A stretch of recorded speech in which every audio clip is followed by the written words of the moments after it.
This moment caused me to make a damn music video.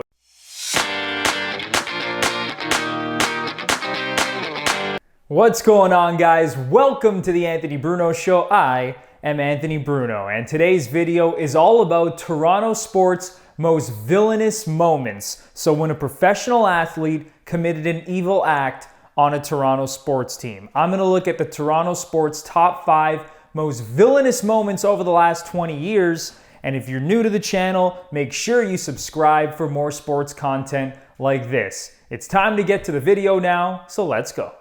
Alright, so coming in at number 5 on my list of Toronto sports' most villainous moments over the last 20 years is Daniel Alfredsson trolling Matt Sundin, faking a stick toss into the crowd. So back in January 2004, Leafs captain Matt Sundin, who, by the way, I think is the greatest Leaf of all time, he broke his stick on a one-timer attempt and threw it into the crowd at the Air Canada Centre, and he got a 1-game suspension because of this. So the very next game, the Senators were in Toronto playing the Leafs, and Sens captain Daniel Alfredsson did the exact same thing. He broke his stick on a one-timer attempt, but instead, he trolled Sundin, faking a stick toss into the crowd. And you know what?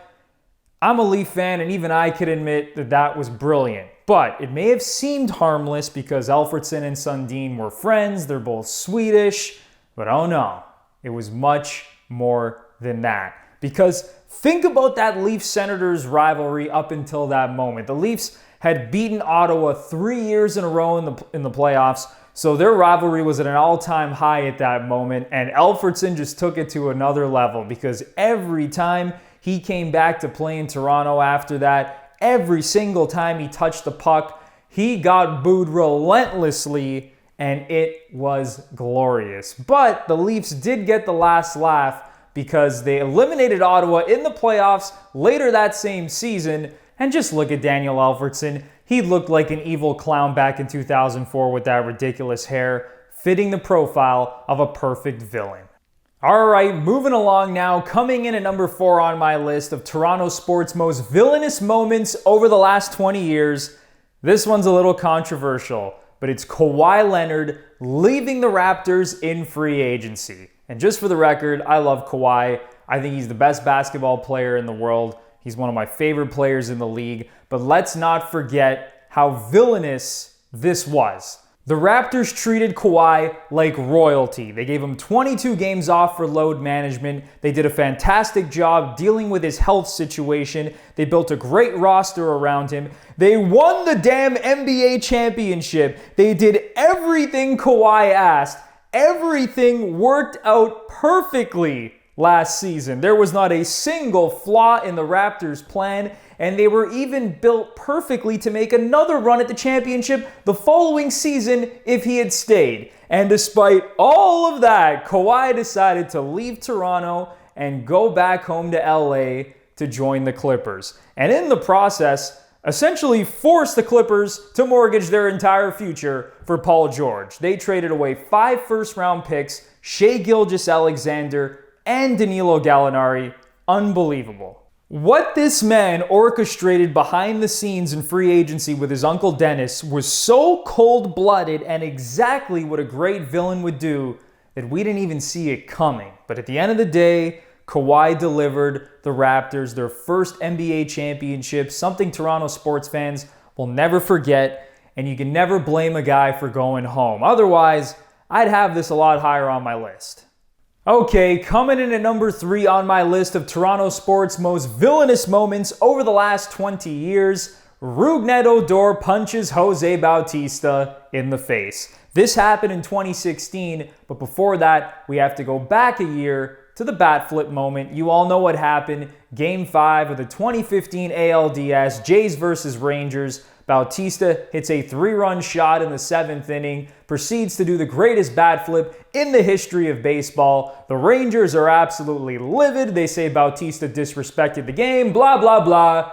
Deal with it. Okay, so the following season, the Jays go into Texas for a 3-game series against the Rangers, and Bautista makes a hard slide into second base, trying to break up a double play. Who was playing second base? Of course, Rougned Odor. So at this point, Bautista had clowned the Rangers long enough, and Odor decides to take things into his own hands, literally punching Bautista in the face. The bench is clear, shit goes crazy, and Odor becomes the #1 villain in Toronto sports. And just like I said about Alfredsson, just look at Odor. He looks like a villain. And just the way he plays with the brashness and the cockiness, the guy is asking to be public enemy #1. A month after this happened, I went to the Dominican Republic on vacation. I was wearing my Jays hat, and one of the local guys at the resort came up to me. He didn't even say hi. The first thing he said when he saw me was that, "Damn Rougned Odor, I can't believe he punched Bautista."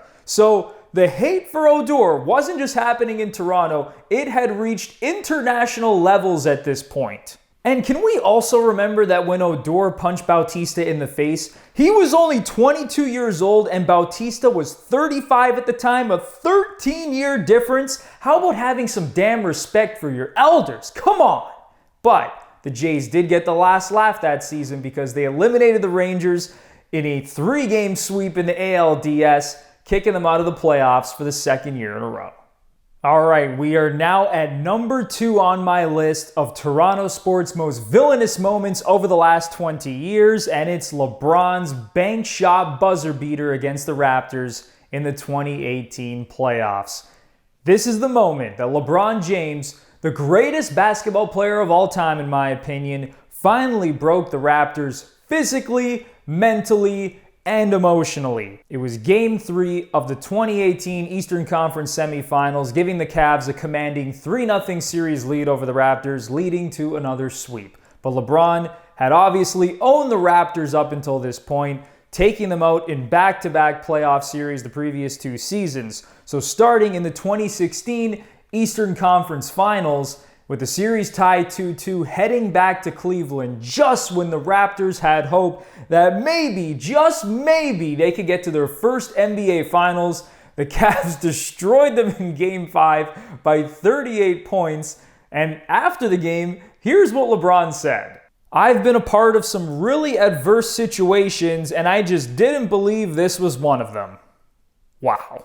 And he was absolutely right.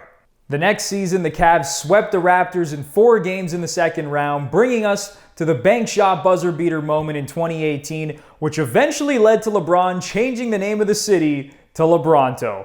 After losing that series, the Raptors, who just had their most successful season in franchise history, winning 59 games, the #1 seed in the East, they finally looked at themselves in the mirror and realized none of it mattered because they just weren't good enough. And it caused Masai Ujiri to say, screw it. He fired the coach of the year, Dwayne Casey, and traded away one of his star players, DeMar DeRozan, who, funny enough, was actually benched at the end of the bank shot buzzer beater game. And what it did was cause the Raptors to become aggressive and try new things. And looking back, it was a major turning point on their journey to becoming the 2019 NBA champions. So this villainous moment from LeBron actually resulted in something amazing for the Toronto Raptors. But LeBron James will always be the Raptors' daddy, and there's nothing the Raptors can do about it except respect the king and his greatness.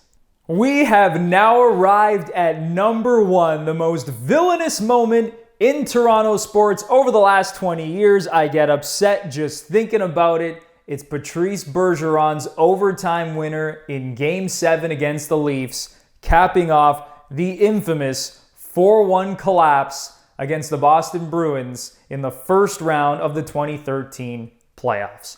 This moment caused me to make a damn music video. If you haven't seen it yet, go check it out. It's called "I'ma Move to Boston." It was a State of the Union on Toronto sports at the time, back in 2013. But let me set the stage. Leading up to the infamous 4-1 collapse, the confidence of Leaf fans was in the dumps. The Leafs had missed the playoffs 8 years in a row until the 2012-2013 lockout-shortened season. They finally made the postseason again, but it wasn't even that legit because it was only a 48-game season. But guess what? Leaf fans didn't give a shit. They finally made the playoffs again. Hallelujah. But that first round series against Boston did not get off to a good start. The Bruins jumped out to a 3-1 series lead, But the Leafs showed some incredible fight. They won Game 5, won Game 6, setting up a deciding Game 7 back at TD Garden in Boston. And I remember exactly where I was. Me and all my buddies gathered in my friend's basement to watch the game. And lo and behold, the Leafs took a 4-1 lead with 14 minutes to go in the third period. I immediately called my dad and told him, "Oh my God, can you believe what we're watching right now?" My friend did the exact same thing. He called his dad. Everyone was so fired up. It was over. The Leafs were finally going to win their first playoff series since 2004, but not so fast. The Bruins tied the game with under a minute to go, and then Bergeron scored the overtime winner to complete the comeback and the epic collapse for the Leafs. It was Heartbreak City. And jump to the present day, the Bruins still live in the nightmares of every single Leaf fan. Boston has eliminated Toronto in the playoffs 3 out of the last 7 years, and all 3 series ending in a heartbreaking Game 7 loss. And the scary thing is that no one knows how long this nightmare is going to continue. Thank you guys so much for watching this video. Let me know what you think of my list of Toronto sports' most villainous moments, and let me know about some of the moments where your favorite sports teams were done dirty.